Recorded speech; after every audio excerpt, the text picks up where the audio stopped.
I'm Lois Letchford, talking about dyslexia and the science of reading. Last week I read Tim Shanahan's blog about reading and reading instruction. What are we wanting from reading instruction? An excellent blog and worth reading. My background, before I go into talking about what Dr. Shanahan talks about, I'll give you my background. My background comes from teaching the most vulnerable students. I began with my son Nicholas when he was 7.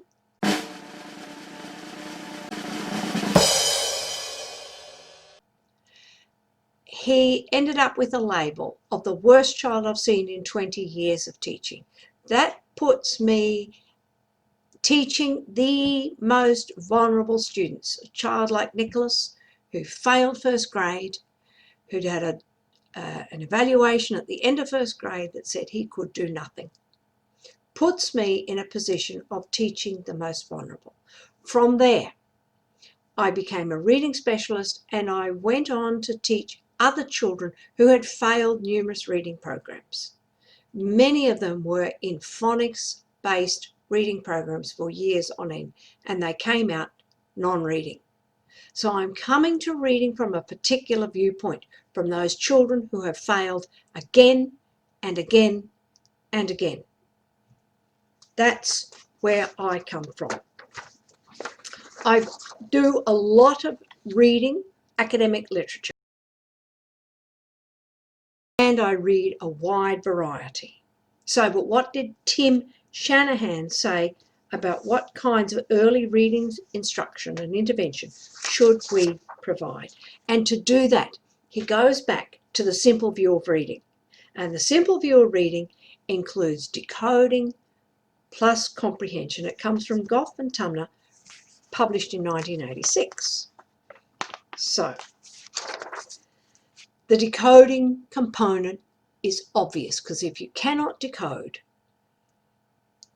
you can't do anything.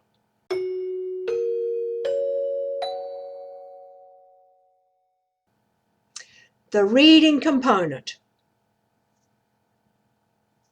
the comprehension component, that's a little more challenging. And my question comes out, what does he mean by comprehension and language? And that's where the language and the learning becomes, to me, fascinating. Because it's not that my students have been taught to decode. My students have spent years in programs where all they have been taught to do is decode. So what does Dr. Shanahan mean by decoding plus comprehension? And what are the components of comprehension that limit a child's growth? And how do we then teach children the language, the comprehension component? When I teach my students, what's in the back of my mind is always, what is limiting their recall of this word? I'll repeat that. What is limiting the recall of this word or these words? And so I then use my background. Is the word abstract? Is the word concrete? Can they remember it or can they not remember it? What stops them? Is the word abstract or concrete? Is the word something they know, or is it an unknown word? Is that word not in their language? And that's what Shanahan keeps coming back to. What does he mean by language? What's the understanding of language? That's an interesting question to me, because I think it's something that we ignore. Limited knowledge, and all we think about doing is decoding, decoding, decoding, and decoding. Because I taught my son in such I could say, unruly setting, a setting where teaching of decoding through standardized text did not work. Nicholas had no memory for letters, for sounds, or for words. That allowed me to go, what else do I have to do? And that's when I started writing poetry. The poetry is something he could remember. And once you've got the poetry, you can remember every word, you can look at the rhyming words. We're always creating a picture for him. And it was through the poetry that I was able to teach decoding. And then the decoding we taught explicitly through a series of books called Hear It, See It, Say It, Do It by Mary Atkinson, who works with Bev Hornsby. So all of those things were really important in my understanding of how we teach the most vulnerable students to read. And once I taught Nicholas, then you could look at how he was being taught in the classroom and how I took that onto teaching other students. Learning through failure is equally as important as learning through success. I failed to teach some students to read when I first started, and I asked myself again and again and again, why? What stopped me? What stopped them? And when we as teachers start to question our practices, then that's when we are learning. When was I effective as a teacher? I was effective as a teacher when I was given one-on-one situation and told, teach the child to read. And as the literature says, you're given adequate time, adequate one-on-one in instruction to work with a student. And that was significant because then I can look at what has the child done in the past? What do I have to do? How do I have to fill those gaps so that this child learns to read? And since he had been taught decoding and failed to learn it effectively, what else was going on? What else limited his growth? And that's when we as teachers start to teach not only that child, but every other child in our care to read.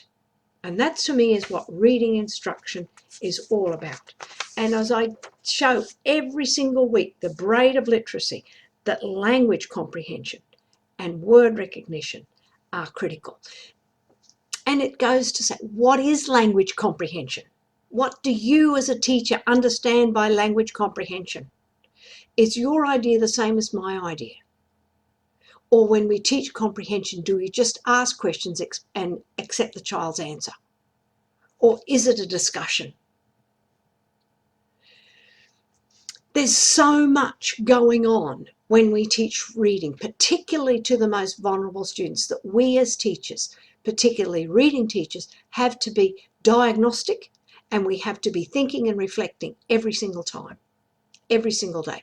What is working? What's not working? Because this language component of literacy is huge. It's huge. My question to you again is, what do you understand by language? The language component of teaching decoding. What do you understand by comprehension? Because I have specialised with these children, I have diagnostic tools within my toolbox to say, what does the child understand? So when a 16-year-old comes to me that's totally non-reading, my first question is, does he understand the difference between TO and TWO? Does he understand the difference between FOR and FOUR? Very few of my students can answer those questions accurately. And that's what I mean by language comprehension. The failure to understand words with multiple meaning. And that opens another can of worms. What else does that involve? And if you don't get these basics right, if you're not building the house correctly, if you want the basement to go in, that basement has got to be solidly built. And that's where I work from before I go to anything else.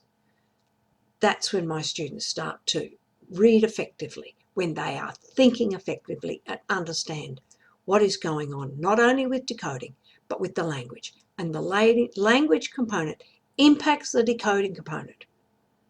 That's what I have found again and again and again. That's why my students have failed, because they have been taught decode, decode, decode without understanding how the written language works. And this whole area of language instruction, decoding and the comprehension with language, they are two completely separate identities that have to work together to teach the most vulnerable students to read. Why is it important? Because the students who succeed manage to do it, make these jumps with such ease and such speed, we do not see them happening. That's critical. So for us then to untangle what's going on. What is the child seeing? What are they not seeing? What is limiting their growth is the question that I ask continuously. So the braid of literacy is there. What else is going on to teach our most vulnerable students to read? I'm Lois Letchford, the author of the book Reversed, a Memoir. Please pick up a copy. Look at it, read it, ask questions. Ask me, contact me. Why did it work? Why didn't it work? Why have you come to the viewpoint that you have? And ask yourself the same questions. And I'll be back next week talking more about language and the simple view of reading and how decoding and comprehension must work together to create a skilled reader. Thank you. Hit like, hit subscribe, share it, talk about it with all your colleagues, your other parents, and your students.